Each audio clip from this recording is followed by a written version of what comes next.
My name is Alexander Howell, but I'm in the process of changing it to Alexis Zelina Alexander. My pronouns are she and her. I am a black trans woman born in the city of St. Louis.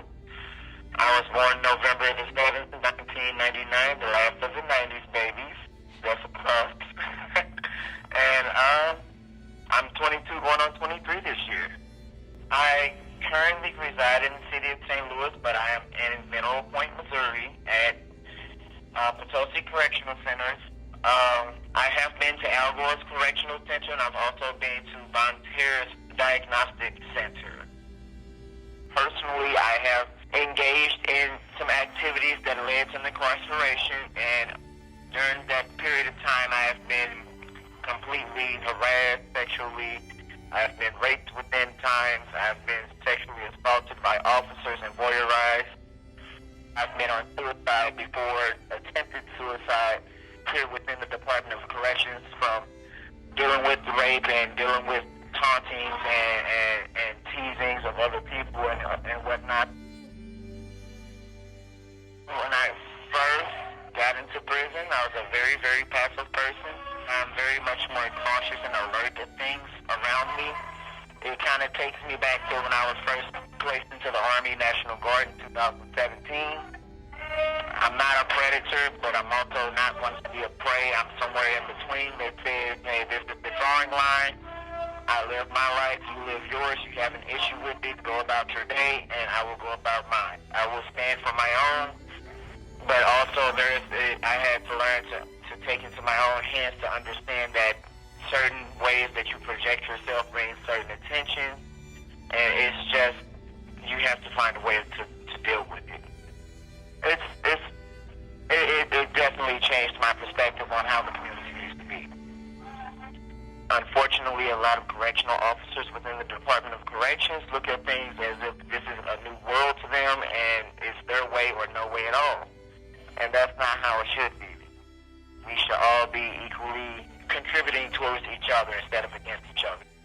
I didn't have a sociological view of prisoners versus inmates, and now, unfortunately, I do, because of the way that the officers treat us.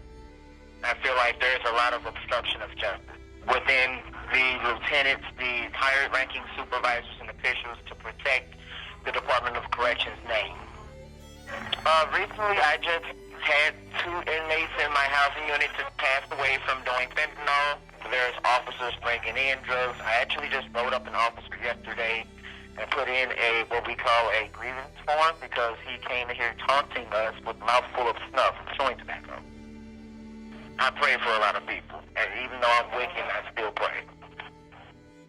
I feel that there's a lot of discrimination between not just the black community, but especially the LGBT community, especially being in the male's institution. I have, as I said, been sexually assaulted, sexually voyeurized, and stood there watching showers by male officers.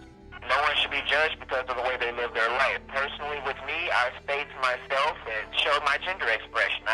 Right now, I currently wear makeup that, thank God, DOC gives us through the transgender policy of Canteen.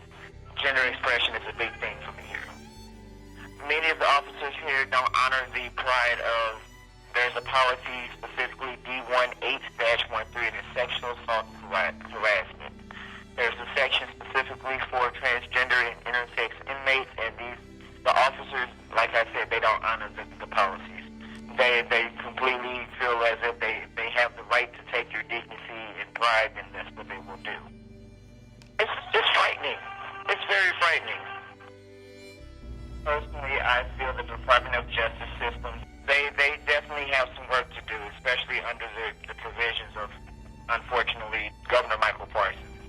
We need more political leaders to come into the prisons and see for themselves how the inmates are treated. And I feel that the inspectors and investigators need to not just look at the officer side of things, but need to look into the inmate side and also see it's not just inmates. The officers are part of the problem too, and we need a more transparent viewpoint of things between inmates and officers rather than just trying to point the finger. Pointing the finger gets us nowhere. It's not that I wish for people to understand what it's like to be in my shoes. I wish we all could just find a way to better understand each other, to be able to live around each other. Although we all have our differences, the differences is what makes the world go round. It's what makes everybody who they are. Society today, everyone's trying to be like each other rather than to be an individual self, and I feel like that's where everybody is going wrong. They want to be like each other. If they say great minds think alike, that's definitely true, but different minds bring new ideas. Out with the old, in with the new. If we can be our individual selves, I feel like we can get a lot more done.